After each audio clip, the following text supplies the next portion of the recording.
he, along with his friend Guy Spear, successfully bid $650,000 for a charity lunch with Warren Buffett in 2007. And Mohnish humbly describes it as an overdue tuition fee to his mentor. Mohnish has a long and a strong relationship with Charlie Munger, and we have witnessed the bond between these gentlemen flourish over the years. As you will experience shortly, Mohnish is a great teacher of value investment philosophy, and he has authored 2 books. The links, Mosaic and Dando Investor, both of which would be dropped in the chat for those who are interested.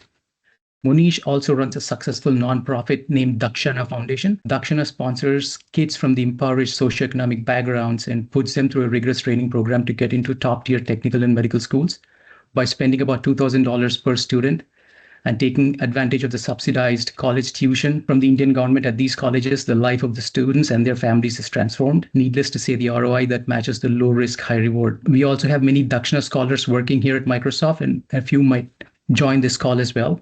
We would encourage them to come off mute on the camera when the Q&A is live and say hello. With that, I'll pass on the floor to Mohnish. And for the Q&A part, we have curated some questions. We can directly go to the questions.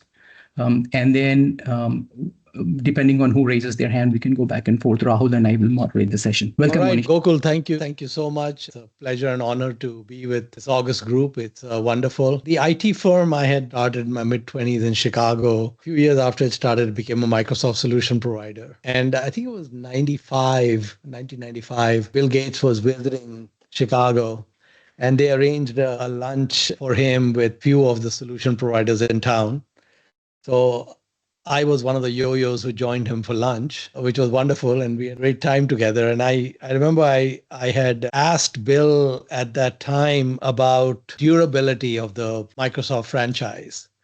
And he was very skeptical, and he said, look, the record of great companies going into oblivion is almost 100%. So he says Microsoft will one day go into the oblivion, just like other great ones that have come before them. The interesting thing is that I think Bill is probably mostly right in that assessment, so far wrong about it with Microsoft.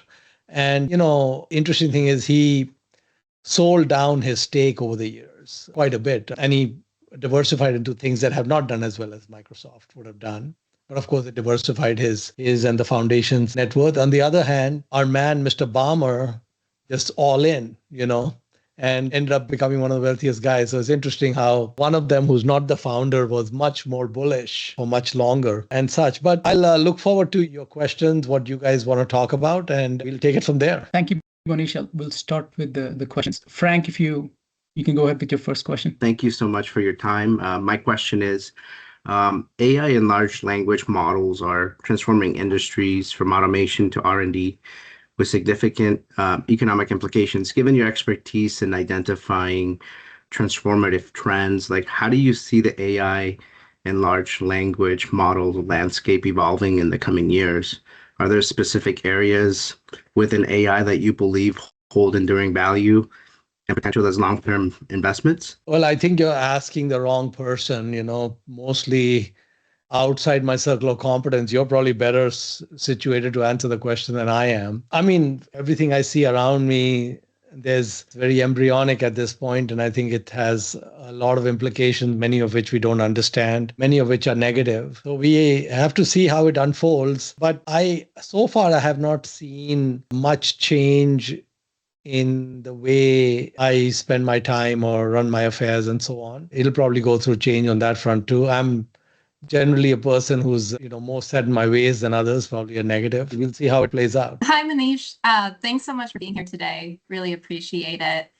So when I think about your style of investing, along with Warren Buffett, it's very aligned to value investing.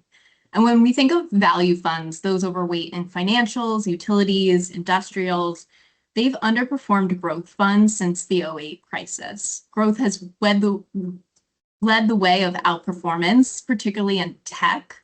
When we think of the S&P 500, over 25% of the weight is in the top 5 tech companies. We have NVIDIA, Apple, Microsoft, Amazon, and Meta. Do you see any upcoming catalysts to flip in the favor of value investing? And has the dominant growth stocks changed your investment style or perspective? All right. Well, Nicole, that's a great question. So value and growth are joined at the hip. They are two sides of the same coin. All intelligent investing is value investing. And it doesn't really matter if a company is going to grow a lot in the future, it's going to shrink a lot in the future, it's going to stay the same in the future. All three of those types of businesses can fall into the tent of value investing. All value investing is looking at the sum of future cash flows that a business is likely to deliver from now till judgment day, discounted to present value by a reasonable interest rate. And then we compare that to the price that it's being offered at. So at one price, NVIDIA could be a value investment, and another price, it could be a speculative investment.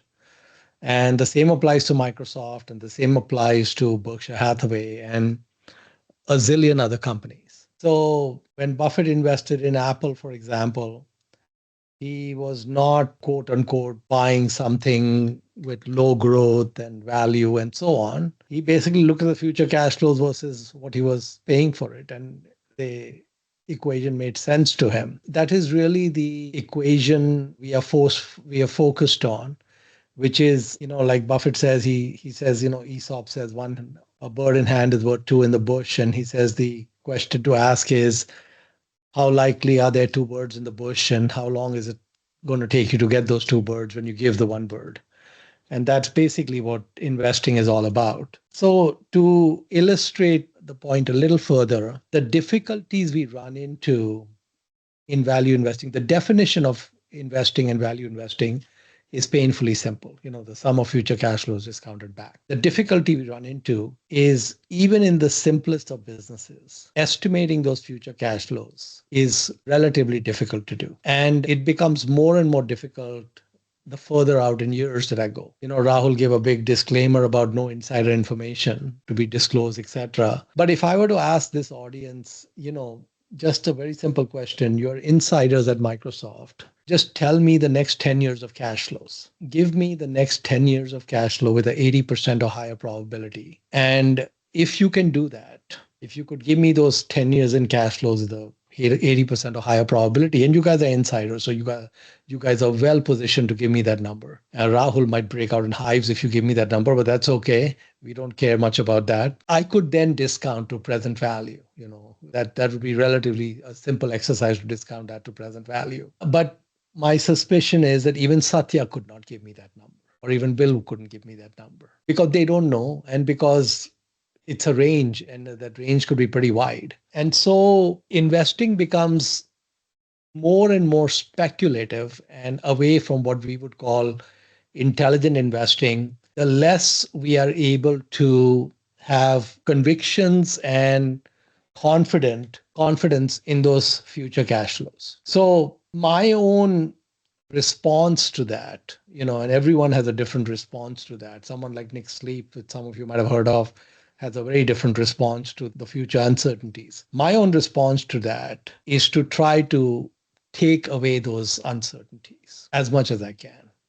So to give you an example, real world example, in 2004, I ran into a steel company based in Canada called IPSCO. These guys made tubular steel, kind of stuff that goes into pipelines and oil rigs and so on. And IPSCO was a stock that was trading at around $40 a share. They had issued guidance which said that in the next 2 years, in each of the next 2 years, their cash flows would be $15 a share. And IPSCO had no debt, and they had $15 a share on their balance sheet. So in this case, there was very low uncertainty about the next 2 years of cash flows, because the company is pretty much black and white telling you. And they weren't just coming out of these numbers just, out of thin air. They had long-term contracts with these pipelines, et cetera, to deliver steel in certain quantities and timeframes to them.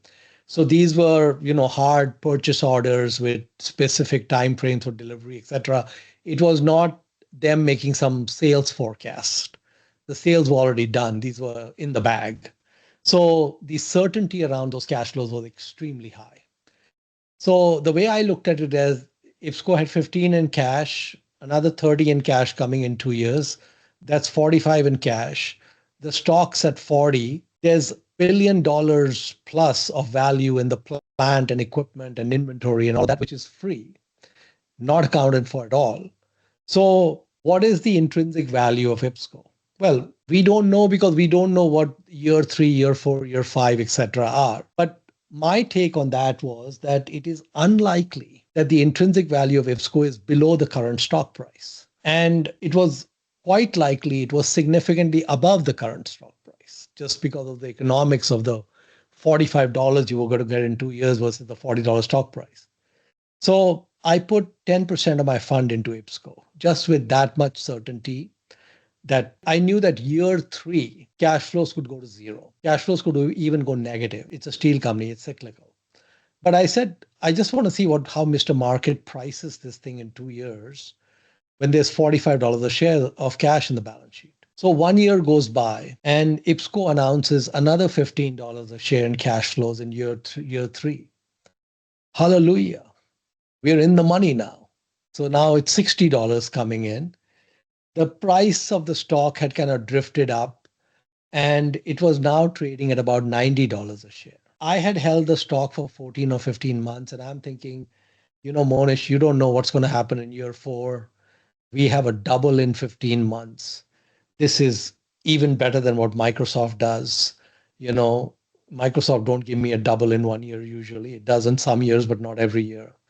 And I said, let's ring the register and move on, right? And as I'm thinking through those thoughts, I wake up one morning and the stock's at 155 and some Swedish steel company offered to buy them for 160. And why that steel company did not make that offer a year ago at $60 a share, for example, is beyond me. But, as Mark Twain says, there's truth is stranger than fiction because fiction has to make sense. And so, we had like a 4x in IPSCO in like 15, 16 months and we moved on. And I don't particularly try to put a company like IPSCO into a growth bucket or a value bucket or any bucket. It's just weighing what I'm putting out in cash today versus what I'm hoping to get in cash in the future. And the way I look at it is I'm looking for as much certainty as possible in those cash flows. And the more I go into the high flying tech names, which many of you may have overdosed on, the more I go into those high flying tech names, the more difficult it gets for me to estimate those cash flows in the future. 5.5 years ago, on my second visit to Turkey, I actually went and visited a company called Reysas. They are in the warehousing business. They rent warehouses to Amazon, Carrefour, IKEA, Toyota, Mercedes, and so on. Largest warehouse operator in Turkey. The market cap on the day I visited them, it was $16 million, 1.6. And the liquidation value on the day I visited them was more than $600 million. It was trading at 2.5% of liquidation value, 97.5% discount to what it should be worth. In other words, if it went to its liquidation value, it would be a 40x return.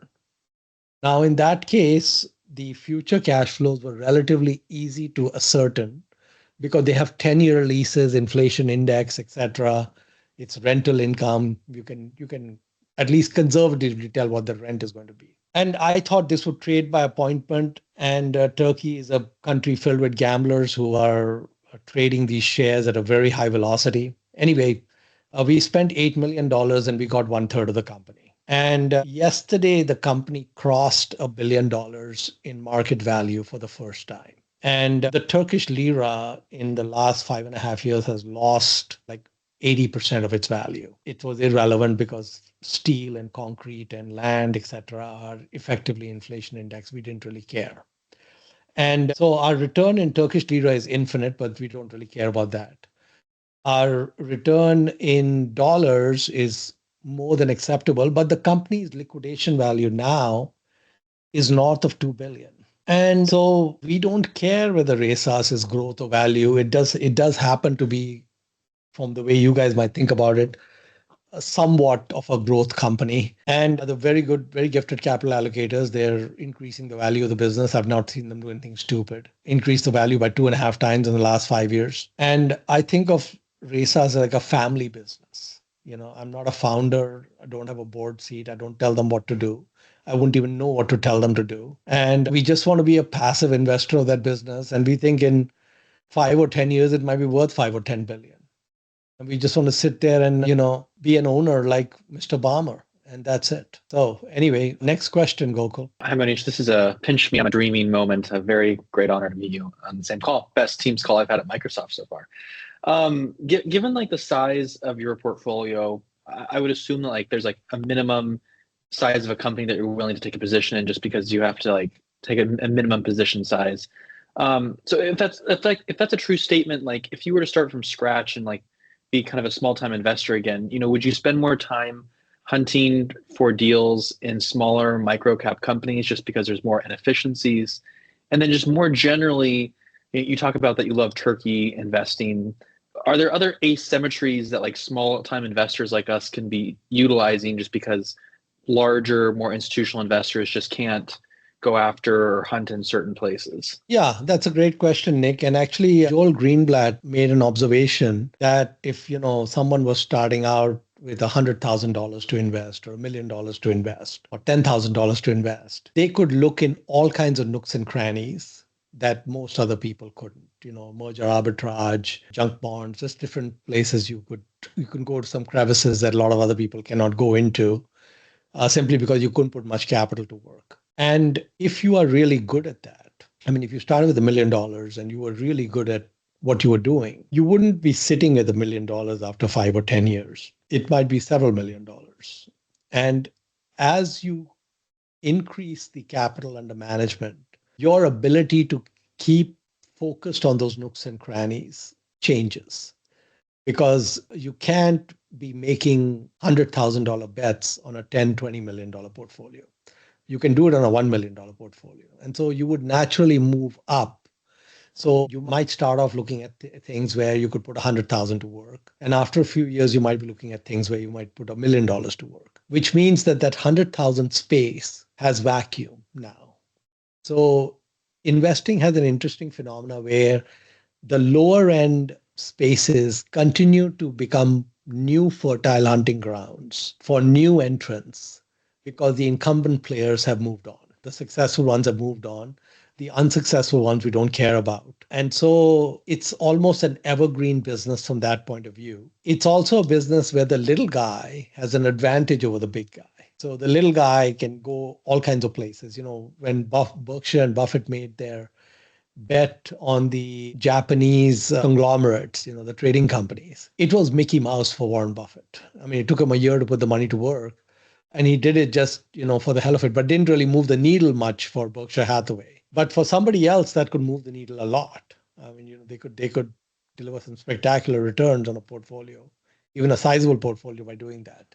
So yes, absolutely, you can do well by looking at nooks and crannies. And there's always nooks and crannies to look at. And I didn't have any particular affinity towards Turkey. I just saw that in 2018, it was screening really cheap. It was screening super cheap. And it was screening cheap because the currency was unstable and everyone was exiting. And I happened to have a friend in Turkey who's kind of a classic Ben Graham type investor. And I just told him, listen, I'd like to visit Turkey and I just want to visit the companies in your portfolio, starting with the one that you have the most money in and going down the list. And don't take me to any business where you don't have money invested. And he was very excited to do that. And here we are with I think at this point, maybe 70% of my assets are in Turkey. And there was no plan to be there 5 years or 6 years ago. So that's the nature of it. Hey, Mohnish, and thanks for making the time. I kind of have two questions. So the first one is, was investment always kind of a passion of yours, even at a young age, or was there like a turning point where you decided that this is kind of what I'm going to make as my living? So that's kind of number one. And then number two, was there like a turning point where you decided to adopt essentially value investing as your philosophy? Just like Warren Buffett with stopping to focus on the cigar butts, for example? Like, I'm just curious how all that kind of came together. Those are great questions. And no, investing was not something I had an interest in till I was, I think, north of just around 30 years old. I I grew up with an entrepreneurial father who had started many different businesses. I had started my own company when I was about 25, and I accidentally learned, or heard about Warren Buffett just as I was turning 30. And one of the big aha moments I had when I was reading up on Buffett was that what I realized is that when, as an entrepreneur, we start a business, we may spend maybe 2, 3, 4% of our time figuring out strategy and direction of the company. What's it going to do and how we're going to kind of get sales and pricing and HR and all these things. And then 95, 97% of the time is all the blocking and tackling to make it happen, to execute. And when I read about Buffett and his approach, I realized that Buffett has a great quote. He said, "I'm a better investor because I'm a businessman, and I'm a better businessman because I'm an investor." What I realized is the 3 or 4% of time that entrepreneurs spend in figuring out the direction of their businesses is using the same part of the brain and the same brain cells that an investor will use to figure out which business to invest in. And so both those activities actually go and leverage the same part of our brains. And I always enjoyed that 3, 4% of direction and strategy a lot more than the blocking and tackling. And the blocking and tackling was fine the first or second time I did it, but the strategy direction was always evergreen. I always loved that. So I said, the aha moment was me. I said, well, if I'm an investor, I don't need to do the blocking and tackling. What a utopian existence to only think and try to figure out which businesses have got their strategies right and then, go into business with them effectively and just be a passive investor and such and compound capital. So to me, that was a big takeaway when I heard about Warren Buffett. And I decided I'm going to make a change to go in that direction. So one of the important things to keep in mind is that when you encounter a simple idea, take that idea very, very seriously. So for example, if you look at someone like Sam Walton, we think of an icon in retailing. Sam and Walmart never came up with any innovation on retailing for at least the first 25 years of their existence. Every single aspect of Walmart was cloned from somewhere else. Okay, it was not some innovation Sam Walton came up with. Sam's Club was cloned from Price Costco. The Walmart model was cloned from Kmart and on and on. And he took so many things and so many competitors. And even if you look at the business, Microsoft, for example, big R&D organization, big research group, most of the success of Microsoft has come from external cloning. Word from WordPerfect and Excel from Lotus. And we know all of the browser wars and all of that. So if you just go back, even when you look at the current, AI push and kind of where the genesis of that push came from, a lot of it has come from outside the company. And the company has spent billions internally on incredible brain power and incredible research.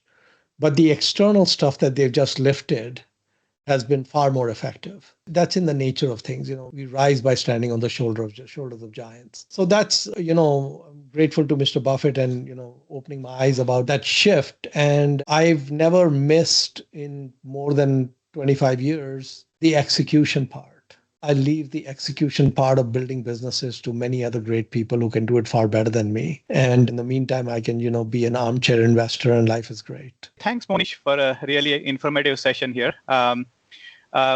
Question I have is, you have mentioned Mr. Buffett in terms of his investment style. Apart from the recent news that he is investing in Domino's Pizza, of all companies, previously there were news that the Berkshire Hathaway has cash reserves of upwards of 300 billion. And I think even after Domino's investment, it's probably something similar to that. Do you think this is a take on the value? Maybe it's not easy to find value in the market, or maybe the market might be overvalued where you have to pick and choose where you put your money, and maybe it is, I wonder if it is overvalued and maybe it's due for corrections. How do you look at it? I mean, it's hard to time the market, but in general, what does that tell you that he has so much cash reserve? Yeah, that's a great question. So first of all, Domino's was probably not Warren Buffett. It was probably one of his lieutenants. Anything which is less than a $10 billion, $20 billion investment is not Warren. Probably. Oh, I see. I have no inside information, but if I would take a guess, it's Todd or Ted. I want to tell you about a visit I made to Microsoft headquarters in early 2000. I think this was about January 2000. There was a very early employee at Microsoft, Vijay Vashi. Some of you may have heard of him. And a wonderful guy. And Vijay was a very early investor in my fund. And he basically said, look, Mohnish, if you're ever in Seattle, I can introduce you to a bunch of current and former Microsoft people who may have an interest in investing in your fund, And I said, Vijay, what a coincidence. I'm going to be in Seattle in 2 days. And he said, oh, that's great. So I met Vijay. We went to Microsoft headquarters and he took me to a bunch of different offices and introduced me to a bunch of people at Microsoft, including I met Satya. He had a head full of hair at that time. And a bunch of wonderful, some of you guys might know Soma and so on. And so I met some wonderful, great people at that trip. And I was asked this question. Actually, I wasn't even asked this question. I actually gave my perspective. I told the Microsoft people and the ex-Microsoft people I met at that time, I said, look, when you're in Microsoft at this time, your livelihood comes from Microsoft. Most of your net worth, excluding your residence, is in Microsoft stock. And I said, it's a terrible investment. And it's going to play out really badly for you. And they told me, look, Mohnish, you are a value guy. You don't understand these things. You don't understand tech. You have no idea about this company. This is one of the best businesses that has ever been put forward on the face of this earth. I said, yes, but you're going to have a horrible ride. And of course, they all thought I was stupid and they didn't do anything. And if you look at the Microsoft stock performance from 2000 to about 2012, it was a terrible ride. I mean, at one point you lost like 60, 70%, unrealized loss, hopefully, if they didn't sell, but it would have been a very difficult ride to hold on. And it wasn't because they were wrong about the future prospects of the business. They were absolutely right. Microsoft was a great company then, and it's a great company today. The S&P 500, it's not just me, but a lot of people say that, say, in the next 10 or 15 years, if you have an expectation that you're going to get more than 3 to 5% a year from the S&P 500, I would like to take the other side of the bet on that with you. So I think the odds that the S&P delivers over 5% returns a year for the next 10 or 15 years approximates zero. This is why I was asking and saying at the beginning that, the Magnificent Five or the Magnificent Seven, tell me those cash flows. Just run an exercise on your own. Look at the value of the businesses. If NVIDIA is valued at 3 or 3.5 billion, trillion, sorry, not billion, trillion, the cash flows need to be in the range of 2 or 3 or 400 billion in a relatively short period. Because as I go further out in the years, then I have to discount it. So when is NVIDIA going to deliver single year, 500 billion cash flow? Okay, 700 billion cash flow. Because if I'm putting out 3.5 trillion, let's say I have a family fortune of 10 trillion and I buy the whole of NVIDIA, 3.5 trillion. If I'm putting out 3.5 trillion, I want 7-8 trillion out of it, right? I want to double my money in a few years. How am I going to get 7-8 trillion? The only way I get 7-8 trillion is somehow there's like that much in cash flows that comes in the next 15, 20 years, discounted back, which means the cash flows need to be like 15 trillion or something. To get my 7 trillion, I need 15 trillion in cash flow. Show me how they're coming and which year, what cash flows are coming. And I just think that the math on that is hard. I mean, to me, it just goes into a too hard pile. So Warren Buffett increasing his cash position, he's publicly stated that he thinks that the corporate tax rates are at a record low rate right now. One of the reasons he's given for reducing the stakes is to basically realize the gain while tax rates are low. But I think he clearly understands that this 3 to 5% is not lost on him. Between us girls, it's not going to be 5%. It's going to be less than 3%. Okay. And Warren actually kicks himself for not being aggressive enough during the financial crisis. He's also said the fact that we will have a dislocation in the market in the next 100 years is 100%. The odds that we will have a significant dislocation in the market in the next 10 years is quite high. Not 100%, but quite high. So his perspective is, okay, man, one dislocation that's possible for Berkshire to have is when Warren passes away. Okay, they stop buying the stock. They're not even buying their own stock now because they think it's too richly priced. So it would not be imprudent to read into Buffett's large cash position that the future is not that great for a lot of the high flyers and even other flyers in the S&P. So a lot of you have a lot of money in Microsoft. I think the world of the company. I think it's a fantastic business. If I owned Microsoft today, I would be more bullish on it than I was in 2000. So I wouldn't want to sell. I mean, I don't like to sell things which are great, which is what I was asking people in 2000. But 2000, it was just egregious. It was just 10 billion or less in cash flows on a 600, 700 billion market cap. It was like a trailing P of 70 or something. Satya is fantastic. The team is fantastic. But I would say that probably having at least half your assets outside Microsoft isn't the worst thing in the world you could do. Ananda, please go for it. Sure. Hey, Mohnish, very honored to be interacting with you. Thanks for all the education and wisdom you share. I follow your content online. I'm going to set up the context for my question and then I'll ask my question. In value investing, as you go through the rabbit hole, like you described, right, and peel the layers, the why, eventually you get to a state of why money, why, what is life, you get more philosophical, right? So my question is more philosophical than investing. You and your mentors, both Buffett and Munger, have quite a bit of mental models, right? One such mental model is moat of a business, right? How do we think about business protecting itself? My question is, what are the personal moats that one need to develop, right? And the context is, do you have a mental model for that first? That's the question. And the context is, in tech industry and in life in general, you have various curveballs thrown at you. But is there a mental model that you or your mentors follow where, I see you guys as very happy guys and, very calm and collected. So what kind of mental models, are there that one can follow to develop a personal moat? That's my question. I think that's a fantastic question. If you have not read Poor Charlie's Almanac, I would say that's a great book to read. I try to reread it every year. There's a new edition that just came out. And last speech in that book, which is The Psychology of Human Misjudgment, which is a long speech, I think that talk is better than a 4-year college degree. You learn more. And it teaches you about human nature and all that. So Munger always said that it should be our duty to go to bed slightly wiser than when we woke up. And he also said that he did not know any wise people, zero, who did not read all the time. And I would encourage the reading. Reading is a great way to, broaden your horizons. And now we have podcasts, which make it even faster and easier for us to ingest knowledge.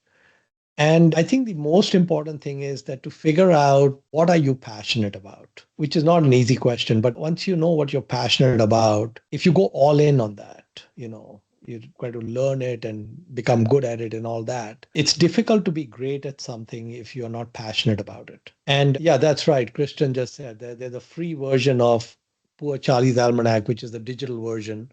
They specifically made it free for the digital version. So not that you guys have any affordability issues, but you can, best things in life are free. Figure out what you are truly passionate about. It may or may not have anything to do with what you do for a living. But you should be driving everything towards that passion. You should be trying to figure things out, become better, I mean, kind of like your boss, Bill Gates did or Satya did, they just went all in at age of 10 or 11 or whatever. And of course, Satya at that age was all in on cricket, but then he kind of switched things a little bit later. So that's what I would say. That's how you build a moat. You basically, all of us are different. We have different likes and different things that we are passionate about. Find your passion, go all in on it, try to become wiser every day. And Charlie said, if you basically follow this formula, you're going to wake up after 20 years and you're going to look to your right and look to your left, and all your peers are so far behind you, you can't even see them. You've left them in the dust. So it's just that steady daily progress gets you to amazing places. Hello, Mohnish. So I'm Abhishek. I'm a Dakshana scholar. I met you in Kottayam in 2015, December.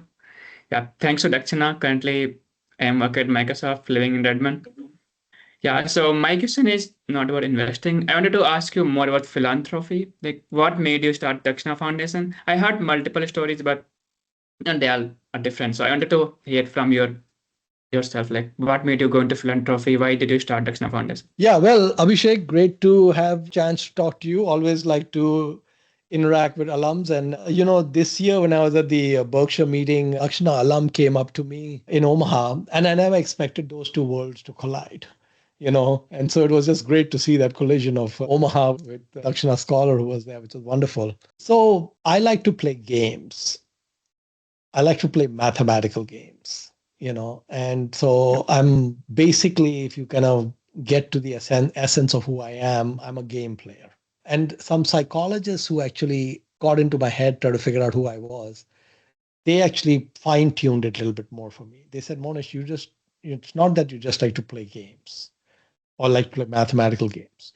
You like to play games that you have some edge that you can win. And they said that you are a single player game player. So I'm not a guy who will enjoy being on a soccer team. That's not Mohnish. Soccer is a great game. It's not my game. Okay, so it needs to be single player game for me. That's the weird way I'm wired. And I'm playing two games. And I'm so sorry to break it to you, Abhishek, that you were a part of that game without really knowing about it. But now we're going to spill the beans and let you know about what's going on really in life here. So I find it fun to play two games. Okay, the first game is the game of compounding, right? And the game of compounding that I learned from Mr. Buffett was that if you start with $1 million, and if you are able to compound at a high rate, let's say something like 25, 26% a year, the money doubles every 3 years. In 30 years, it becomes $1 billion, which is a stunning number from million to a billion. Okay. And I started playing a game of compounding exactly 30 years ago. It's worked spectacularly well. It's amazing. Now, the thing is that spending money does not directly correlate to happiness. It may and it will probably give you some happiness up to a certain point. Many things that give you happiness have nothing to do with money, but certainly beyond a certain point, money cannot make you happier. So the second game I wanted to play was because I knew that it's all useless. Basically, we have $1 billion, a guy who has $1 billion and a guy who has 50 million. You cannot say B or A is happier than the other. The correlations go away. Okay. So the second game I wanted to play, which is taking it from Chuck Freeney and Buffett and so on, is one day before I die, I want to be left with $10,000. So I want to play this compounding game full on, pedal to the metal, like find the next Reysas, blast out 100 X's and do all of that, right? But on the other hand, blast the money out. And now one of the things is that one day before I die, I have to be at 10,000. So very important in this game is to know exactly when I'm going to die so that I can plan backwards. I just need this much of my body to function. The rest of it is irrelevant. Just this much needs to function. Okay. And hopefully this much will keep functioning with full cognition. So we're going to try to compound the hell out of the money. We're going to try to give the money away. And we're going to try to get to the 10,000. Okay. So there are just two games going on. And it's just a math game. So people say, oh, Dakshana is this and Dakshana is that, Dakshana is that.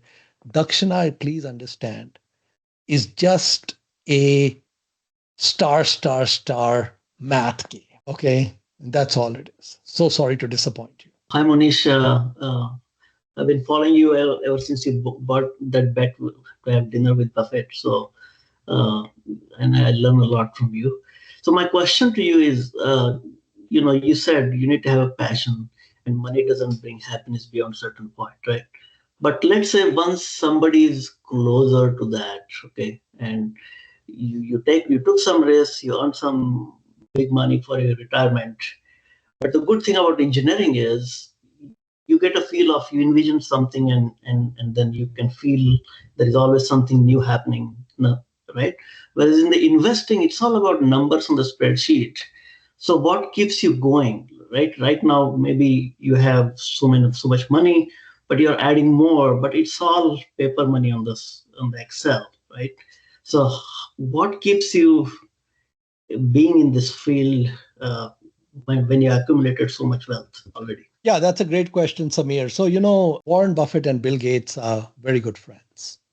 They've been very good friends for a long time. And Bill Gates' mother introduced the two of them. I don't know if you're familiar with the story, but basically, there was a gathering that Gates' mom had put together, which was in maybe an hour helicopter ride from Seattle. And she told Bill that, I want you to come for this gathering. And this was, I think it's like early 90s or something. And Bill is very busy banging on Microsoft. He wasn't even taking any vacations and all that. He has no interest in going to this stupid gathering of people. And she told him Warren Buffett was coming. And he said, yeah, I don't have time. Right.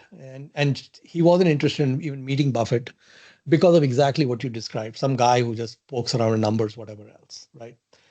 She told him Katharine Graham was coming, who was the CEO of Washington Post. He wasn't interested. So finally, the mom basically used her veto power. She told Bill, you are going to come here, Bill, period. You don't have a choice on the matter. I'm ordering you to come here. So he takes the helicopter very reluctantly from Microsoft, goes to this place in the middle of nowhere in state of Washington.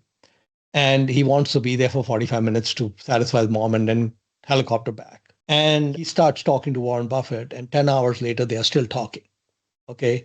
And he realized that this is not a guy about numbers. Warren asked him questions about IBM and Microsoft that Bill said that all his life he had waited for somebody to ask him those questions. Nobody ever asked him those questions. And so what I find is that for me particularly, and for each person is different, it's not so much the numbers and things. I mean, I'm very excited about the study of businesses is almost an infinite pursuit. And, trying to figure out how things work and why they work a certain way and why they go and, different entrepreneurs who build different businesses. I would rather do that and figure those things out than put my energies into building a business or on some engineering problem. And I used to spend my time on engineering problems. So each one of us is different, right? And so what Bill found with Warren was that he was kind of at the top of his art, top of the way he was doing things. And he had an understanding. I mean, he never invested in Microsoft, but he had an understanding of IBM and an understanding of Microsoft, which went well beyond people who had spent their entire lives in technology. And that's what drew him in, and such. And so I think that's the way it is. I think the passions and such are different for different people. If it's an engineering problem that excites you, then that's where you should spend your time. Hey, Manish. Thank you so much for coming. I don't know if you recognize the face, but I was a Dakshana scholar from between 13 to 15 in Bangalore urban. And I met you a recognize couple of times. recognize the face. Thank you so much. Hello again. Yeah, so I just had a quick question. Oh, by the way, I just want to say, it's good to know that it's a game for you, and this game is uplifting so many lives, changing so many lives, and influencing so many people. So keep playing the game. We'll do Yeah. that. Yeah. And yeah, my question to you was like, what were some basic principles or foundations that keep recalling from your childhood, or like from your upbringing, or the lessons that you learned from your father, entrepreneur father, that keeps you going and make you a successful investor? I think the interesting thing is that some very basic principles in life will take you really far. And the important thing is to go all in on these principles. So you can't be kind of halfway about it. So, for example, it is a huge advantage in life to be trusted. If people can trust you, the world doesn't run on contracts, it runs on trust. And how do you get trust? Well, the only way you can get trust is by demonstrated exemplary behavior, not by telling people, hey, listen, I'm a good guy, please trust me. Okay. It's a track record, right? And so it's the entire history of how you conduct your affairs over time is going to accumulate and give you degree of trust that people are willing to put in you. So trust is a really important thing. Munger talks about reliability, right? Being reliable. Like he says, McDonald's does more good in the world than the Harvard Business School because McDonald's teaches very young people the importance of being reliable. I mean, you have to show up at work and on time. And when a 16 or 17-year-old has, got that inculcated into them, it's a big advantage in life. So it's these basic principles: reliability, trust, being hardworking. One of the things I learned from Charlie is whenever Charlie has any appointment to meet anyone, be anywhere, he's always early. He makes a point to always be early. Okay. If I'm going to meet somebody at a coffee shop at 11:30 in the morning, I will be there at 11:15. Plan it so that I'm there 15 minutes earlier. Before I heard this from Charlie, I would plan to be there at like 11:29.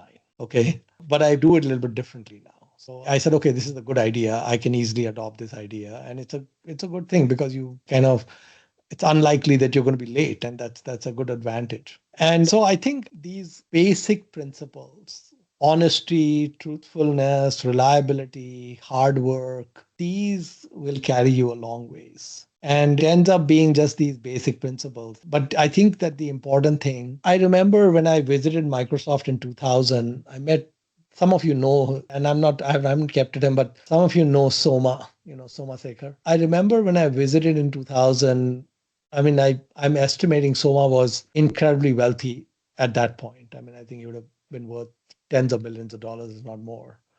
And I noticed Soma's shoes when I visited. And the heels of his shoes were very unevenly worn out. Okay. Like those shoes, he should have stopped wearing those shoes years ago. Okay. They should have been discarded. It probably never occurred to a guy like Soma. My shoes are so pathetic that, I should give these up. I mean, if you saw Soma walking on the street, you would walk past him and not look at him twice. You might even think, oh, this guy needs some financial help. Okay, whatever. And I remember when I was talking to Soma and I asked Soma, I said, Soma, you rose all the way to the top. I didn't tell him that you rose all the way to the top of Microsoft, probably not because of your shoes. Okay. Whoever promoted you didn't look at your shoes like I'm looking at your shoes, right? So I said, what got you to the top of Microsoft? His answer to me was, he said, if I'm a janitor and I have been given the job to clean a particular bathroom at an airport, that is my task. Keep a bathroom at the airport clean. He said, I will make sure it's the cleanest bathroom at the airport. I'll make sure it is the best possible bathroom it can be. Right? So he says, anytime I'm given any job, it doesn't matter whether I like that job or I don't like that job or whatever. I'm going to go all in and do the best job I can. Well, anyone who has that principle is going to go straight to the top. Right? I mean, what a great principle, And so I think that's what life is these very basic principles. You follow them and you're all set. Great. Thank you so much. You put it in such a simple terms, but I'm sure it's not so easy. Well, yeah, we're on time. So I want to take a quick moment and Mr. Pabrai, on behalf of all of us here, I would like to extend our deepest gratitude for joining us today. Your stories, strategies, and reflections have not only deepened our understanding of value investing, but also have inspired us to think differently, more critically about the decisions we make in our life and investing. Thank you again for making the event so meaningful and for leaving us with so much to reflect upon and act upon.